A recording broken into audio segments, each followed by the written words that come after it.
Good afternoon, everybody. You are in the conference. You're in the meeting and welcome. It's just letting everyone in. They're going from the waiting room, Alan and Caitlin, to seeing your beautiful faces. Oh boy.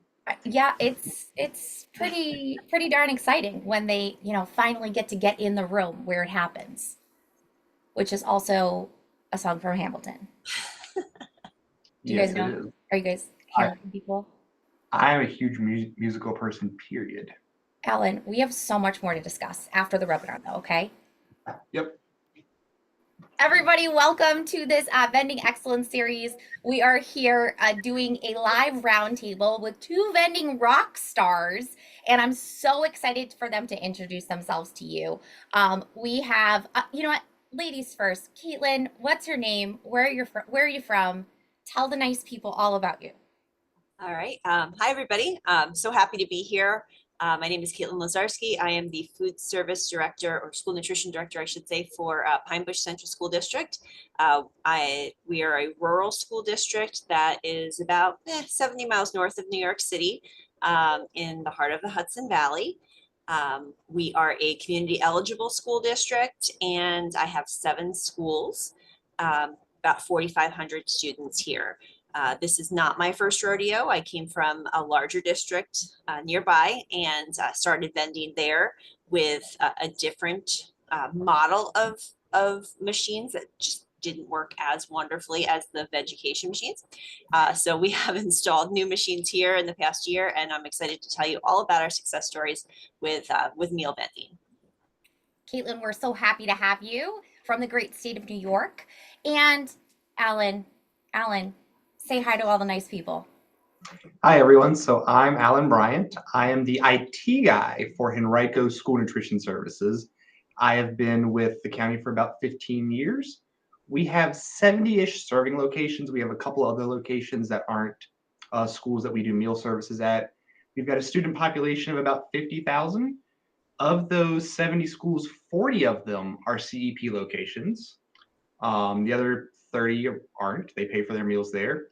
We do about 10 million meals a year that we serve throughout our cafeterias. And I started the push for vending a couple of years ago because we were noticing throughout COVID that our meal costs were going up, our product prices were going up, and selling a la carte items throughout the day and during football season, all that stuff was a way for us to pull in some extra money.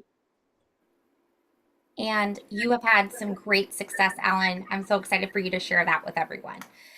Before I introduce myself, we're going to do a fun activity because who doesn't like fun activities?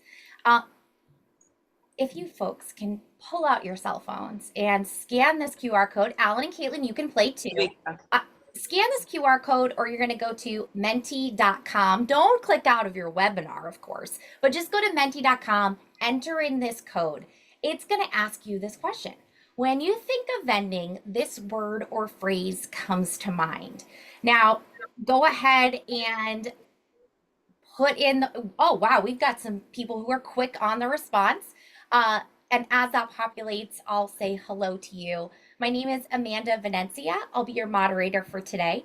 I am the Executive Vice President of Operations for Vend-ucation. And that sounds super fancy, but what I do is I work with school districts across the country to establish a vending program in their school district, which will help them serve meals, increase a la carte sales, or some combination of the two. And we've got 2 experts here to share that with us today.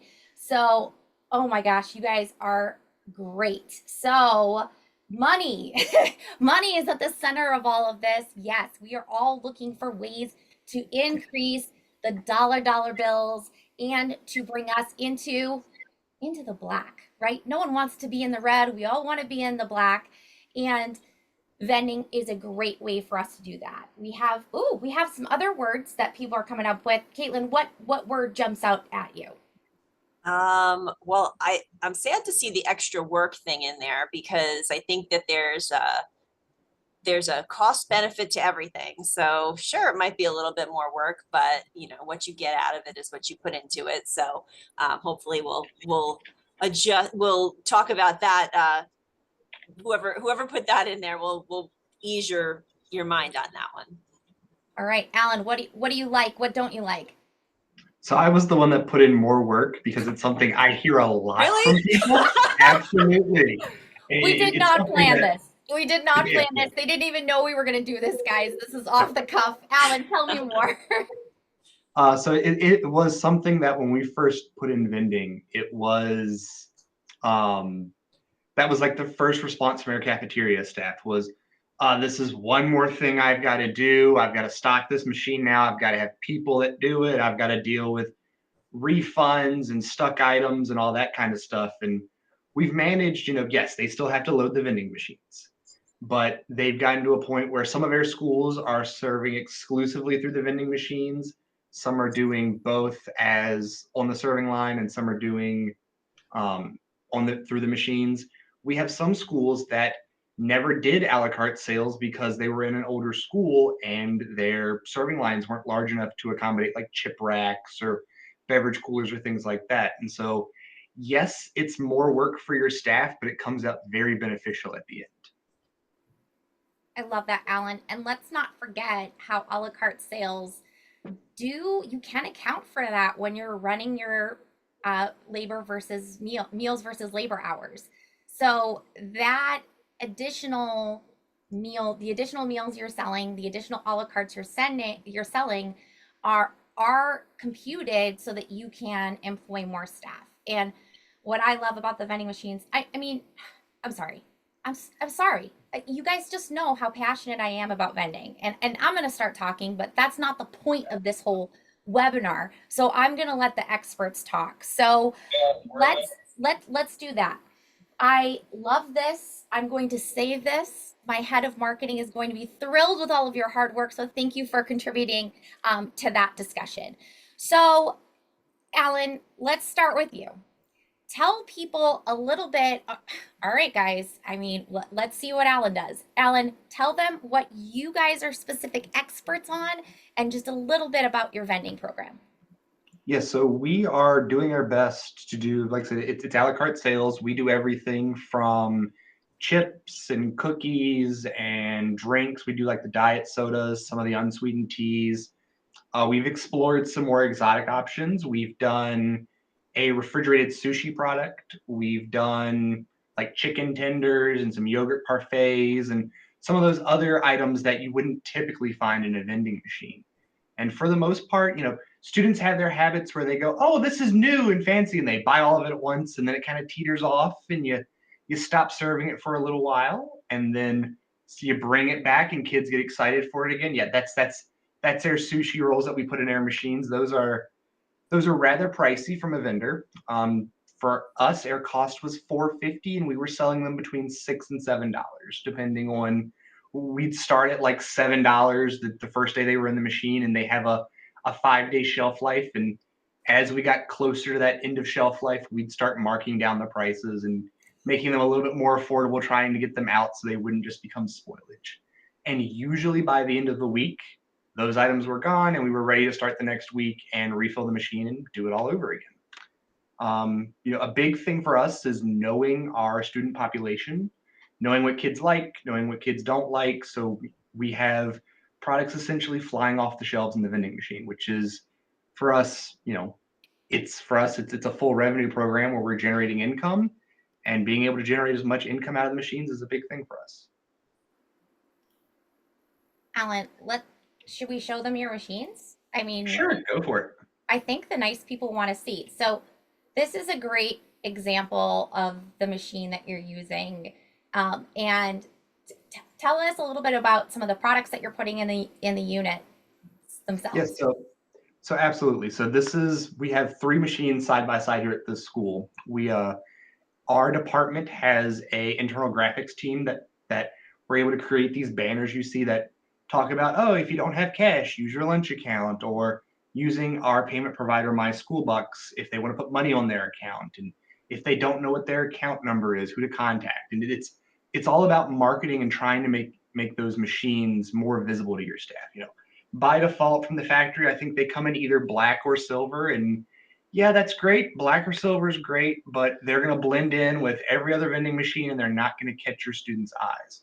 We worked with it with our graphics team again, and we've got 3 different wraps that we have that kind of pop. We've got one that matches the school colors, and then we've got 2 that are different, like modern takes on like a field with clouds, and then just like a fresh quote unquote design that we use to try to grab kids' attentions when they walk into the building. If you see there on the machine, the first top 2 rows are our chips. They're popular things. You know, your Fritos, your Flamage chips for us. Spicy chips are huge for our district. We do Funyuns. I think we've got some popcorn in some of our machines, like the Smart Pop popcorn, all that kind of stuff. The middle, we've got our Pop Tarts. So we do single serve Pop Tarts a la carte. And then if we have any double packs left over from breakfast in the morning, we put those in because there's a USDA guideline where we can't serve them unless they're leftovers. So we'll take our leftover Pop Tarts, put them in the machine. We do Jack Link's beef jerky in the middle. It's a teeny, teeny, tiny little package, and it's $2, and the kids absolutely, positively eat them up. Next to those, Literally, Alan. yeah, Sorry. absolutely, yeah. Next to them are, I believe, our cookies that we put in. Those are our 2 big. They come in a. Oh, those are Tostitos. Tostitos. Yeah. Yep. Above the Tostitos are the cookies, though, and they come in a big box. They come in a box, I think, of like 500, and they're frozen. They're a chocolate chip cookie, and they are, other than drinks, generally our #1 seller. The kids absolutely love them. They're $1, and you'll have kids sit there and buy like 3 or 4 back to back.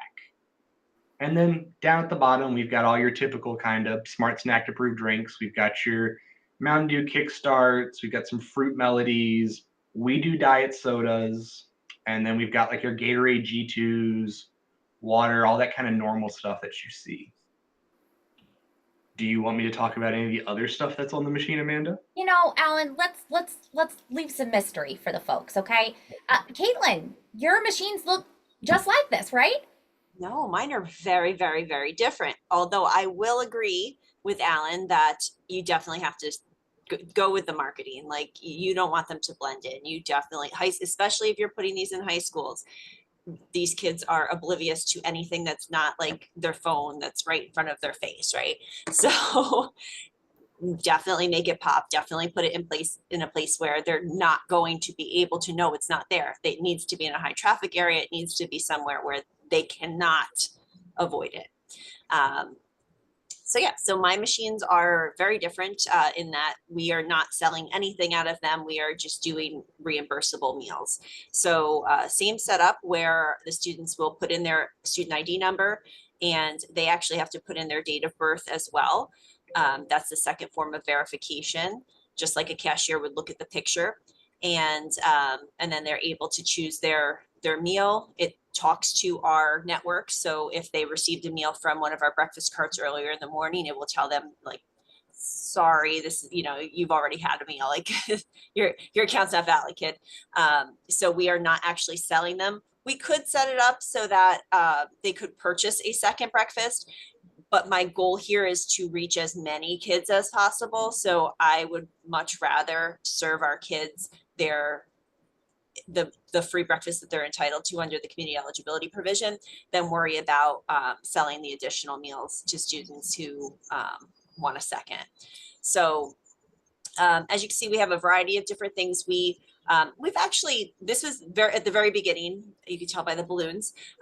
This was when we just started. We've gotten a lot better with the packaging on things to make it look better and stand up a little bit differently.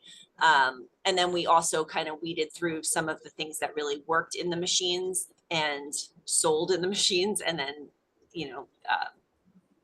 worked with the more popular items. But the 2-ounce cereals are a win all around.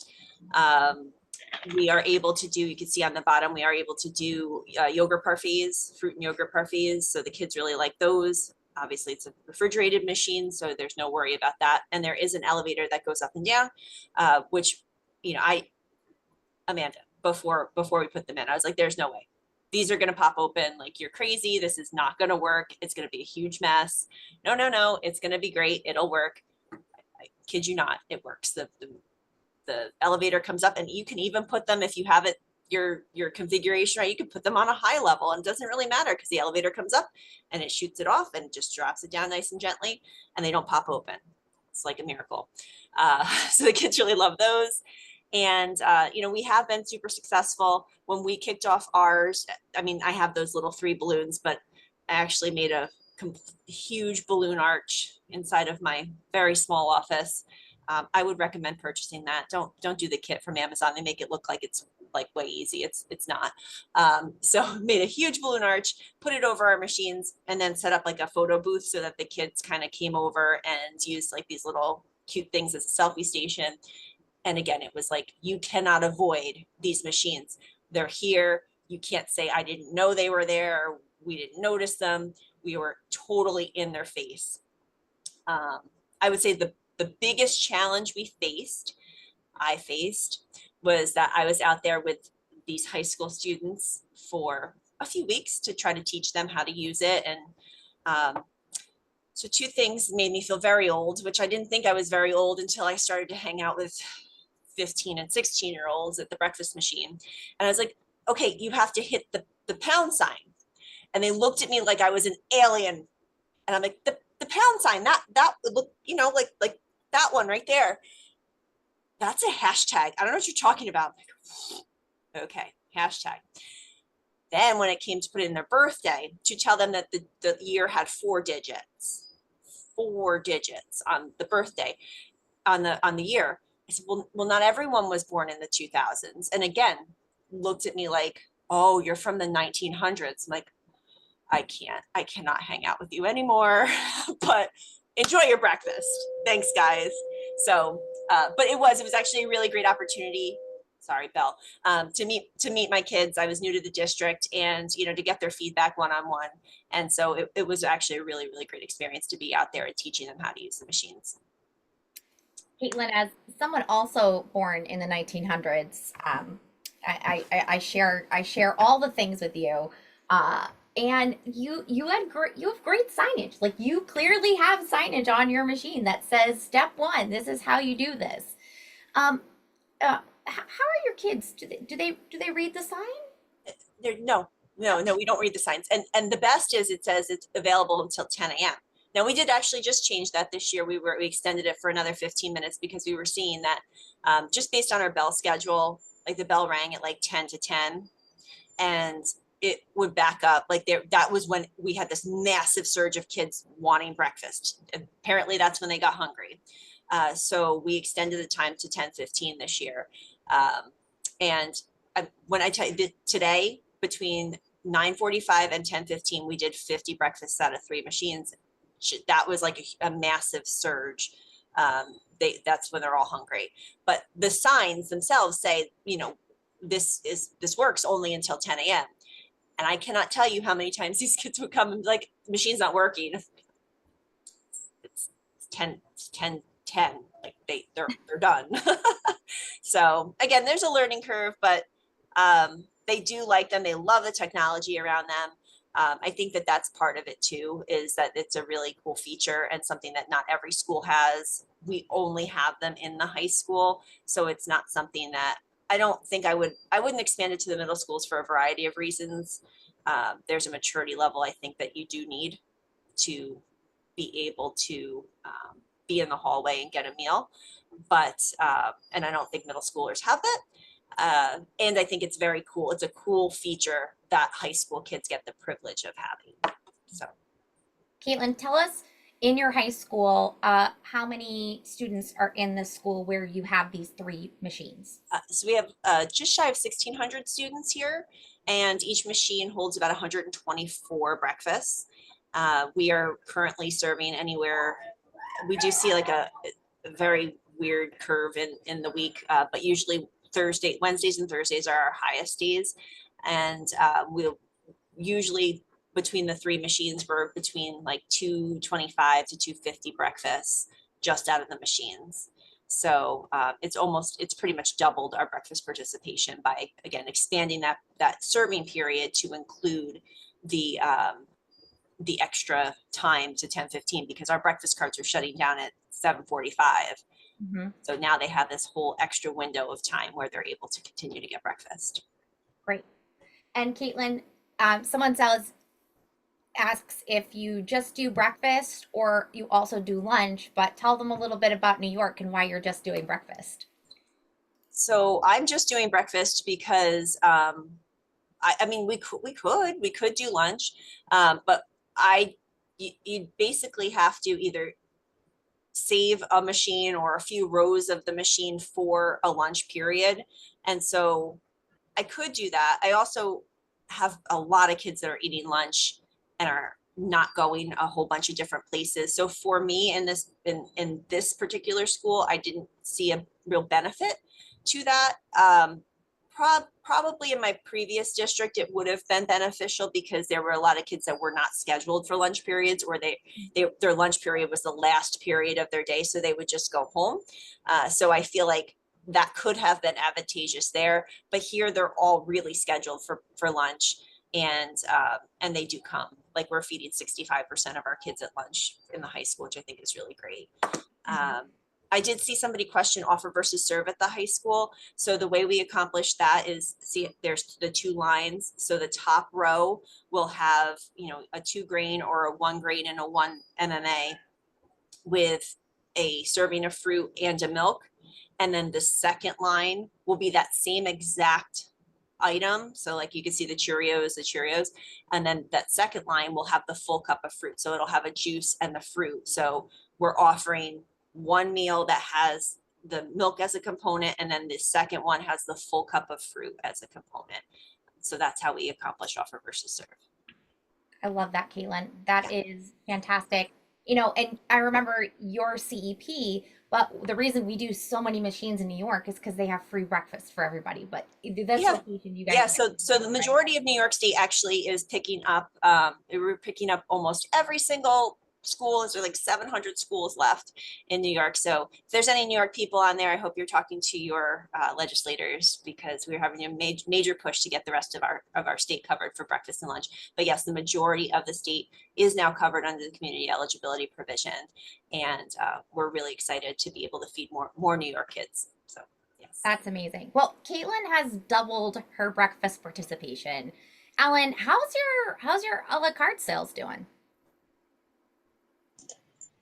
So our excuse me, our a la carte sales are going fantastic. So through the vending program last year, we did almost $300,000 in addition to what our normal serving lines are. So, it's additional meals that are going out the door. It's generating revenue for us that, as an example, we had a couple of schools that worked directly with their gym teachers, their coaches, and they would make sure if they were having a football game that weekend that they made sure those vending machines were completely stocked as far as they could be at the end of the day, and they'd come in Monday morning and the machines were empty.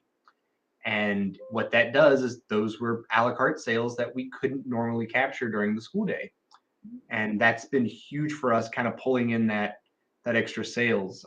We do all of our high schools. So we have 26 machines through 10 high schools. And our student population is about 2,000 kids per school. And for the most part, if the machine's not empty in a day, they're empty in 2. And so we're churning through product really quickly in our machines. And we've had instances where at the end of the day, the only thing left in the machine would be like 2 slots of Rice Krispie treats.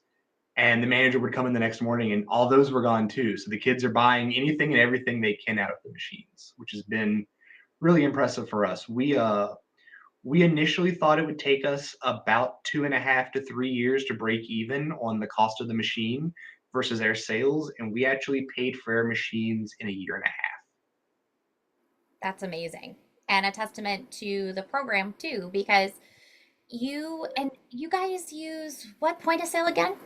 So we use WebSmart, which is part of the Heartland family. It's one of their older products. It is very old. We're in the process of moving to MCS, but for right now, we're on WebSmart. And there is a lot to do when you first kind of get everything set up. It's just like printing out any new program where you're opening a new module, right? Alan, talk a little bit about, because you're on the technical side, talk a little bit about what are some of the things that people should be planning when they're starting a vending program. So first couple of things you need to be aware of is you need to know who your contacts are either at a district level or a school level for things like network interfaces and power. So we had a couple of schools where we had to have dedicated power runs ran, dedicated outlets, because the outlets that were in the school couldn't handle the load. They were shared amongst 3 or 4 classrooms, and we didn't want to put a full refrigerated vending machine on that load and potentially, a kid buys something from the elevator and 2 classrooms suddenly lose power. It's not a big goal on our part, but that's where knowing where the who your contacts are. For us, we have a central facilities department that manages all of our schools, and being able to meet with the electrician for the county and being like, this is their power requirements, this is what we need, where can we, where can't we, what are our solutions if we need a machine in a certain place. And then on the same exact side for your network connection. So these machines need a Ethernet connection. For most people, if I had to guess, you're going to have an Ethernet jack ran for your machine. What we did and what I always recommend, if you're planning on putting one machine there, run 2 Ethernet jacks. And that gives you a redundancy in case a cable fails. You can plug into the other port. Or if you're like us, where we put in 26 machines and we're potentially looking at another 12 down the line, we don't have to worry about reaching out to get more data drops ran. We already have those existing drops ready. So we put in 26 machines with the goal of eventually, if things go well, putting in another 26. I do have one question that I see came up in a couple different ways, and it's competing with existing vendors in the schools. So we do have a couple of schools that have vending through a third-party vendor. However, the way the federal regulations are read, those machines cannot be on from 12:01 a.m. until 30 minutes after the last bell. And that is something that we do have to be a little strict on. I'll randomly show up to a school one day and walk around and see if I see any vending machines and if they're accessible to students, and if they're on. And so, yeah, we've had a couple of instances where we've had to have meetings with principals and administrative staff to be like, hey, listen, it's great that you have these vending machines on, but first of all, they're not Smart Snacks compliant. So if we get audited, we're going to get in trouble, even though they're not our machines. And also, you can't do direct competitive sales with their cafeterias. And Alan, that's a USDA federal regulation. So this isn't, oh, just because he's in Virginia. That is a USDA mandate that you cannot have another food sale competing against NSLP or your program. So this is keeping those dollars within your program, which you want to sustain itself. You want to take all those profits and cycle that back into great food that you're providing to your students and equipment upgrades, because I know we all need something in those kitchens. I think that, and there were, someone else said something. Okay, there are some schools that run their vending sales outside of the federal funds account. And by running the vending sales outside of their food service account, they are able to and do give money back to those schools to assuage those principals who have always gotten $500 from their vending machine program, and they don't want to kick out Joe Schmo because they don't want to give up that money. So there are some ways that people do that. It does take some additional accounting because you're going to have to separate out those invoices to have expenses and revenues coming out of the same account. So it can be a little bit of a paperwork nightmare, but I do know a very large district in a southern state that does do that. So it is something that is done and it's legal. A little gray, but we can do it. Caitlin, you talked about menu mix, and that's a huge part of what we're doing, because I remember when we were first working together and we were talking about what we're going to put in there, and you and I, born in the 1900s, we know exactly what the kids are going to eat out of a vending machine, right? We knew exactly what we were going to put in this. Yeah. until we didn't, right? Right. So So what kind of things did you think were going to be popular that weren't, or what are the most popular items that you're selling in your breakfast meals?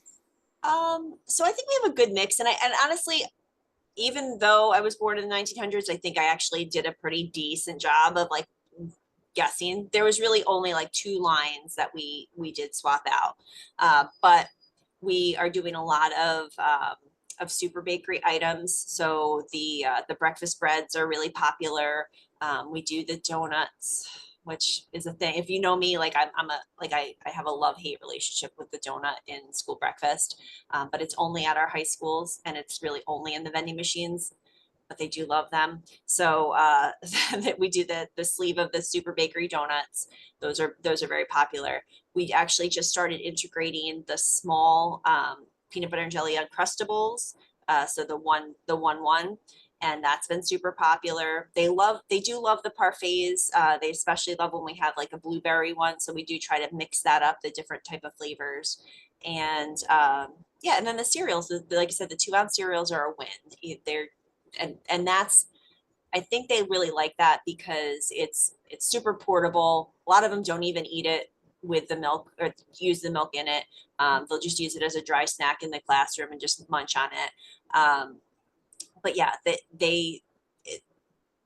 they'll let you know. They'll let you know if something's not working. Like we did try a cinnamon toast crunch bar with a cheese stick, and the feedback we got on that was because the machine is refrigerated, the bar would get too hard.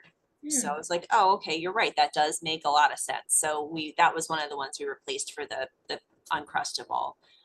But they'll let you know, and especially once you're out there.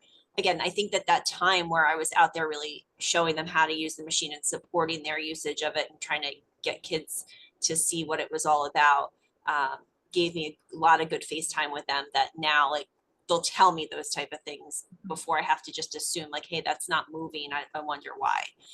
So it was a very good opportunity to actually get in front of kids.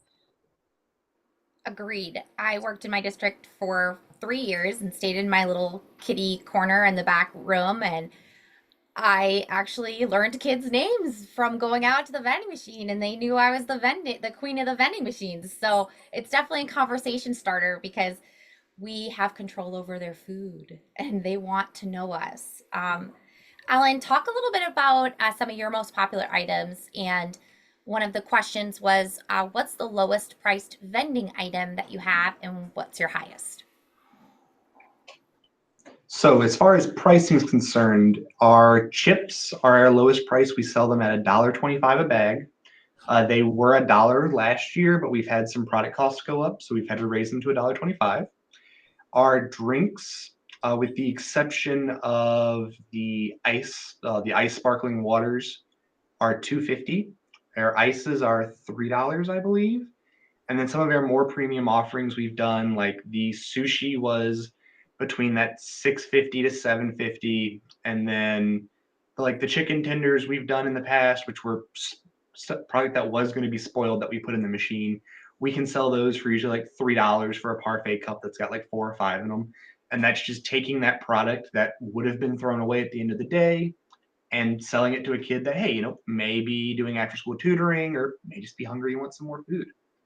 Um, you know, for like our chips and our drinks and our cookies are our biggest sellers. Like I said, the cookies, we have one school that does 4 slots of cookies and she will sell out within a day or two. And the kids just absolutely love those cookies. They're by far our favorite products that sell. Like I said, the sushi product, off the top of my head, I think we did 2,000 units in a year, which isn't a huge amount, but also for it being a premium product that costs kids $6 or $7, we were very happy with how it sold. And it was one of those things that got buzz kind of going around the vending machines. So I was in some of like our local community Facebook groups and stuff like that, and we'd see the schools are serving sushi out of vending machines. What's going on with that? You'd see all these kind of questions going around and people bouncing around, and we had people from our school board reaching out questioning it. uh, I won't lie, our health inspectors were a little curious about it at first, And so what we ended up doing was we sat down and came up with basically a cheat sheet to hand air inspectors that said, hey, these are the temperature controls that we have in place on the machines. Here is the scheduling we use to make sure the product's not served outside of its shelf life. Here is everything we're doing, the ingredients and stuff like that, to make sure that we're not serving kids expired products. Yeah. So, I mean, I have a list of questions because we are, we're running a webinar. Yep. But I'll tell you what, guys, the people want to know. So forget my questions and we're going to go to theirs because I think that's very important.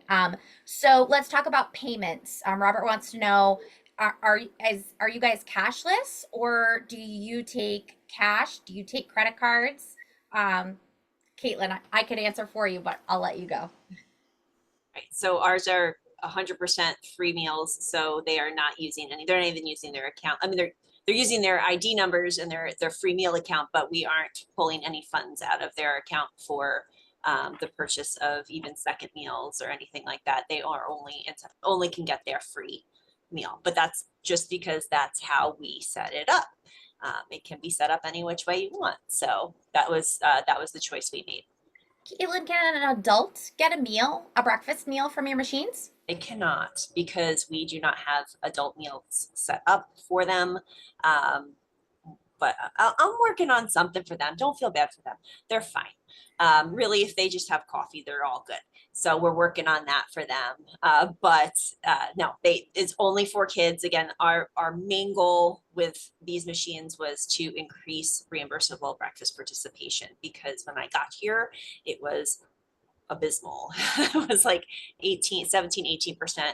And right now we're at about 34%.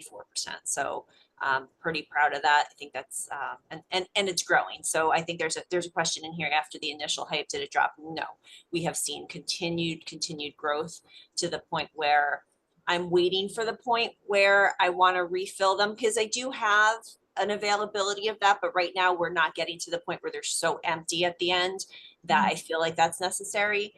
But that is also an option. That's what we did in my previous district. We would go back out at like 9:30 or 9 o'clock actually and restock certain high popular items that just ran out. So you can refill them in the middle if you needed to, but we are not at that point. I'm hopeful that we will get there.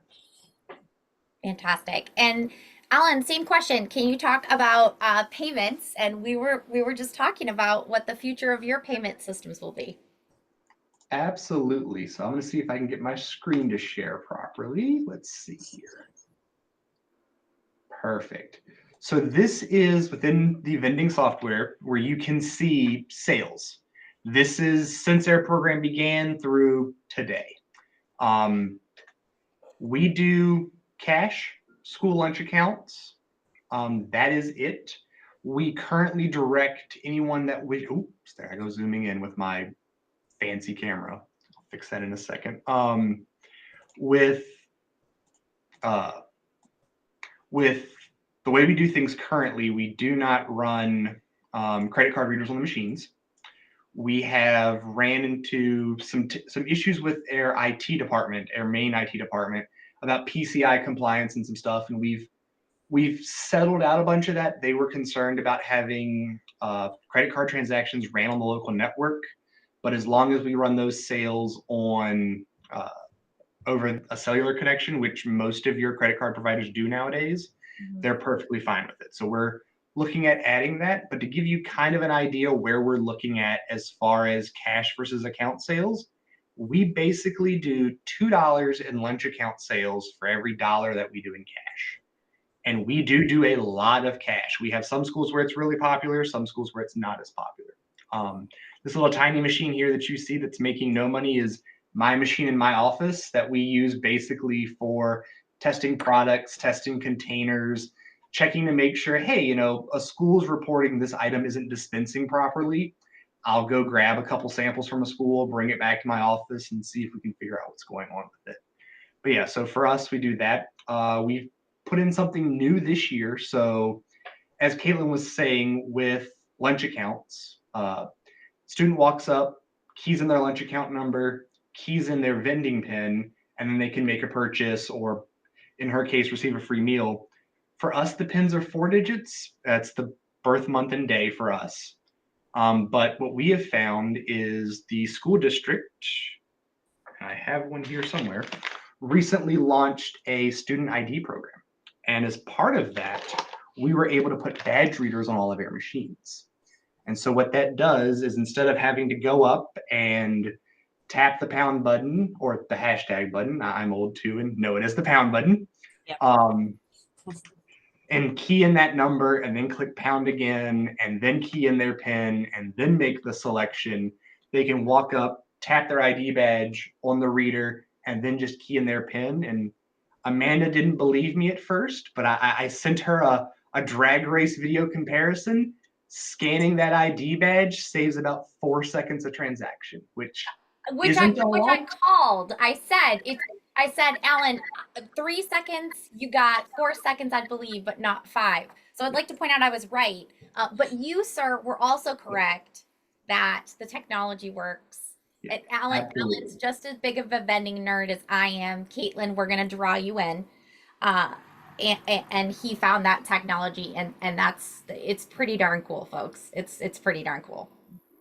And on the side of cash sales, and if I suddenly get muted, it's because Amanda doesn't want me to talk about this, and we'll see. But so the default CoinMech and default bill validator that come on the machines are good. They do what they do well, but there are better options on the market. We actually, so the ones you get from Amanda and her team typically do quarters, nickels, dimes, and dollar coins. We take ones, fives, and tens at our machines.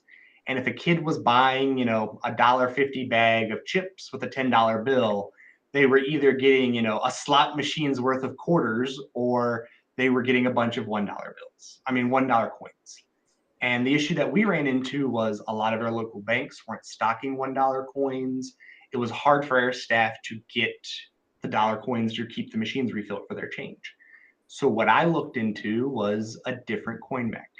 So our coin mech now, we still stock the dollar coins and we stock quarters, but we don't stock nickels, dimes, or anything else. It's just quarters and dollar coins. But then our bill validator will hold $30 bills.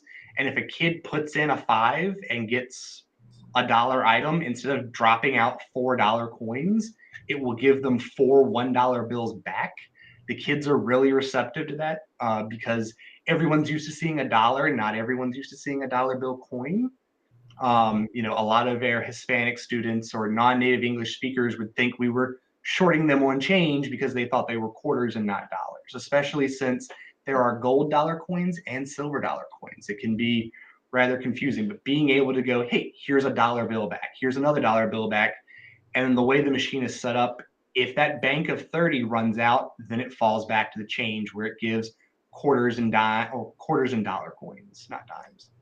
And that's been a huge benefit for us. We've tried that at a handful of schools. We're getting ready to put them on all of our machines, and giving them that dollar back seems to be huge as far as a customer satisfaction point with their kids. And then what's nice with the way that bank of 30 works, if someone puts a $10 bill in, gets $9 bills back, but then the next 9 kids just put dollars in, it holds those dollars until it reaches that 30 cap, and then it'll start depositing the rest into the unit. So as long as you have kids that aren't just draining or using your machines as a change machine, you can get and keep that $30 on hand as far as spare change instead of dealing strictly with coins. And I would like to say Alan is really special in that for so many reasons, Alan, but that much cash sales, I don't really see in a lot of places. It all has to do with, what your population is, what you guys already have in place, and, what are the kiddos used to. I will say that our bill acceptors are programmable. So what a lot of schools do is they only accept dollars and fives. So Alan is he wants to take all the money. He's taking those 10s and 20s, and he is getting that one. It is much more expensive, but if you can say that this is going to return on the investment, that's definitely something that you can look into.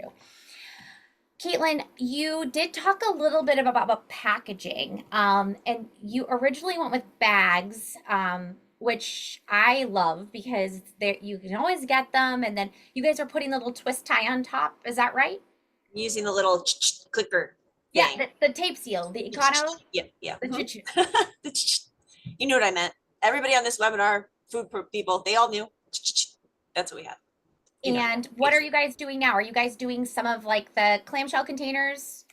no, so we are still just using the bags with the exception of the yogurt parfaits. So the yogurt parfaits are the ones with the insert so that the granola doesn't get all soggy, because obviously if you're putting that right on top, you're going to only have a shelf life of a day. Our machines are stocked, like right now they are stocked for tomorrow morning. They're ready to go. So we have our person who's basically working, you know, she does some other things for lunch and whatnot, but she basically, her job is those vending machines. It's a 5-hour shift, and she will come in and she sets up all of the items, she bags them. She, you know, she's one of those people. You really do have to find the right person for this. It's not hard, but you need to have somebody who cares about it, because they do have to fit a certain way, and you want them to be all forward facing, and you want them to be marketed appropriately. And so you want somebody who has like a little bit of finesse and care that is they're gonna put into it. So we actually, this particular employee had worked for us, and she was doing the pizza line, and she would basically sit there and watch the pizzas go through the tray conveyor because she was so nervous that it would burn or something would be wrong with it, and she wanted everything to be perfect all the time. And I'm like, I can't have you watch pizzas. Like, this is not the job for you. But what is the job for you is vending, because you are going to be fanatical about making sure that everything is positioned the right way. And she does a terrific job with it. She's methodical. She's got a system set up for herself. And that's what you need. You know, you definitely need somebody who's going to take it as their own and take pride and ownership in it. So yeah, so we are still just using the bags with a tape sealer that makes the meal unitized. It all comes out at once. I know that was a question that I had at another conference that I spoke at. People were concerned with students being able to take the meals apart and just leave what they didn't want. That's not a possibility with this machine. They will feed forward and come down on the elevator as a complete meal. So they can't pull it apart and only take what they want. So yeah, so that's, you know, I think I saw another question about making sure that the products were rotated. So you're filling from the back, they all move forward. So, you know, we're going through pretty much everything within, again, a day. Most of those items are sold out in the day. But if we have one or two on a certain line that are left, they are already in the front ready for the next day. I'm glad you talked about labor. So, Alan, can you? One of our earlier questions was who's filling the machines in all of your schools, and how many hours do you have a specific person delegated to that's just doing vending in each of those locations, or how do you work that? So as of right now, we don't have a dedicated person. Like, we don't have a position control number for just someone to be our vending staff.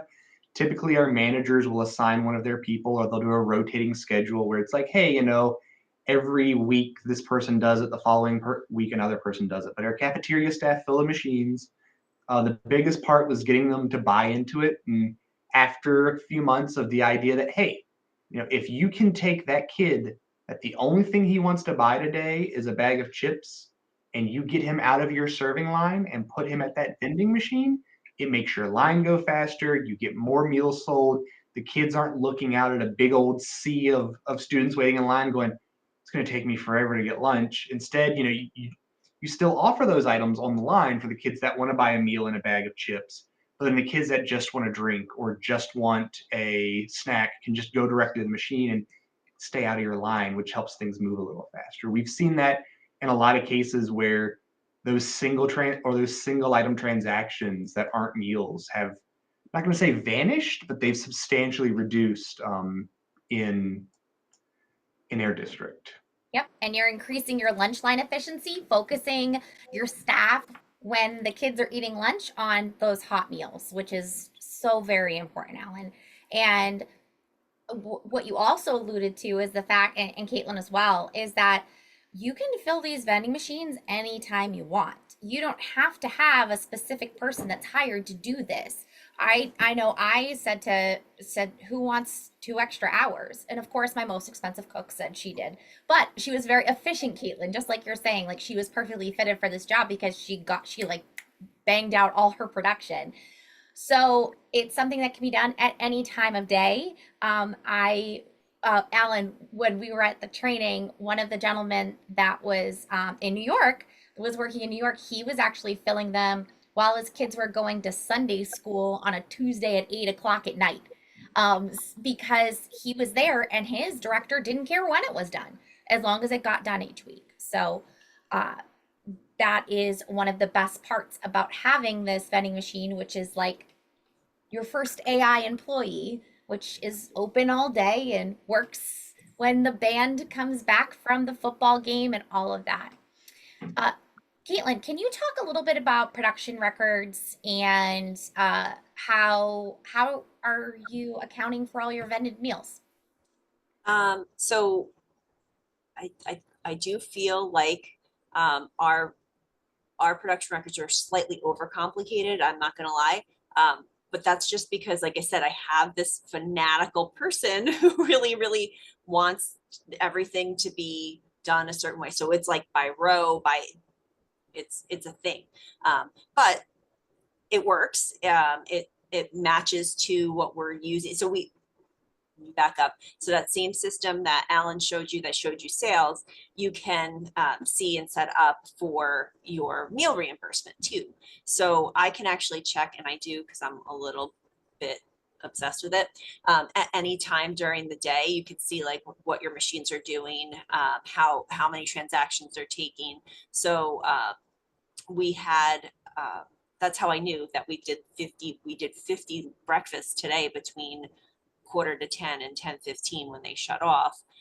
Because I was watching, I'm like, wow, these numbers are kind of low today. Like, wonder what's going on. If there's a trip, like, I don't know. And then all of a sudden, bam, like they just came in. So, so you're able to see those type of things, but also we have it set up so that you can actually track the number per line that's moving. So you could run a report through Vend-ucation and match it to your reports. Again, I think that's a little obsessive and unnecessary, but you can. And then it just is a separate record that we keep that goes in with the rest of the production records for our breakfast carts. So it is a separate component, but it adds up to our total breakfast number for the day. Thank you, Caitlin. Someone else has asked about temperature logs for the machines for HACCP. Guess what? The machine's going to do that for you, folks. Caitlin, this is your machine today. Oh, look at that. So that's when she filled it. When she What time filled is it. Yep. So this machine will check in. We can see that the machine was open and went up to 60 degrees, and in 16 minutes came down to below 40 degrees. So this is, I love this report because this is the report you print, hand to the state, and walk away. No need to make sure that an employee fills this out. You know, your machines are right there. And guess what, Caitlin, these are your 3 machines. There they are. They're alive. They're well. They're awake. They check in with the system every 5 minutes. And I love being able to see everything remotely, which is really fantastic. Caitlin, Shelley asks if there are if there are milks in your breakfast bag. Yes. So every other line has milk as one of the components. And yeah, we check the dates. You know, that's one of the things we make sure that we have the dates that are pretty, you know, we're not putting ones that are only a couple days out in there. But again, most everything is emptying within a day, if not 2. So we really don't run into that. The one thing we do check and make sure of is over the long breaks, the longer weekends. I think last year we actually got, so this is going to be our first year with them. after a long break. So last year we started them right after spring break. So we came back to the school year this year, but obviously we had a couple days to get everything filled and ready to go. So we haven't had like a long shutdown on them. So I'll have to think about that. I likely will probably try to bring somebody in super early on the day we get back, have everything as ready to go as possible. I might even invest in some shelf stable milk if I can, just to make sure that there's some dates on them, and load them morning of. But I haven't really thought that through until just now. So Tastes gross, but I mean, it serves a purpose, right? yeah. Alan, talk about maintenance and repair. Who's repairing your machines? What kind of fabulous training did you receive? Tell all the people. All right, so first off, you'll have the option once your is it 1 year no labor cost and 2 years parts warranty on the machine? Is that correct? 2 years parts, it's 90 days labor. 90 days labor. So after you have that 90 days free labor done, they'll gladly connect you with a local service technician in the area who can do the repairs for you, but they are stupid expensive. Our closest one was an hour away. He charged roughly $200 an hour, including travel. So it would be, for example, $200 out the door to have them come look at the machine. That was something that we absolutely could not do.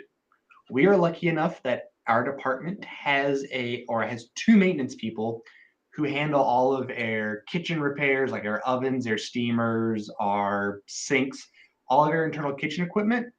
We sent one of those maintenance people, along with myself and then the other IT guy that works for my department, up to good old Iowa, correct? Not Idaho. Oh, Des Moines, Iowa. Yeah. Delightful. Yeah. Good old Des Moines, middle of lovely nowhere, for a week. And we met with Amanda and a bunch of the reps from the vending manufacturer and learned everything there is possible to learn about the vending machines. We essentially completely disassembled a machine and completely put it back together. They walked us through the factory and showed us, the vending machine comes in as a big old roll of flat steel. And they showed us how they stamped the steel to make the machines, why things work the way they do. And it gave us a big insight into actually, instead of just going, oh, well, this thing isn't working, let me wiggle this and wiggle that and see if it starts working again. It gives us that knowledge to where if a school calls me and goes, hey, my machine's doing X, I can usually walk them through the troubleshooting steps right on the phone. We are lucky that for some of my schools, we have a security camera right by the machine. And so I can look at the security camera and walk them through even better. Go, no, you're in the wrong area. You want the switch on that side of the door. You want to click this other switch. But for the most part, we're able to walk most of our staff through all of the issues over the phone. Or if it's something more complex, we can pop back and give them the on-site training and show them how things are working. And of course, Amanda's going to plug her training now. And I would like to say that this isn't even a plug, Alan. Like, we lose so much money doing this training because we want you guys to come. We want to empower you. We want you guys to know more about your units. And the registration fee, I give you all back in parts and tools. And Alan's shaking his head because he knows he has all his tools and his parts that he got from the training. It really is a great training. And I don't say that because I created it. We basically take everything that they do for a real vending technician, throw away everything you don't want, and put into school nutrition because we know that we are the best at what we do and that we are passionate about getting these up and running. Our next training is actually in March, and I'll put that in the email that you all are going to get after this. This has been amazing, you guys. Alan and Caitlin, thank you so much. We have gone an entire hour. I think I got through 3 of my questions before we dived right into everybody else's questions. So there were so many more questions that came in. We will put those together and send those out. There'll be a copy of this recording. And if anyone wants more information about how to order these vending machines, they can contact Alan and Caitlin. Thank you so much again for your time today. You guys are really, really rocking it. Thank you for all of your hard work. Thank you for having us. Have a great day, everyone, and keep serving. Hey, everybody.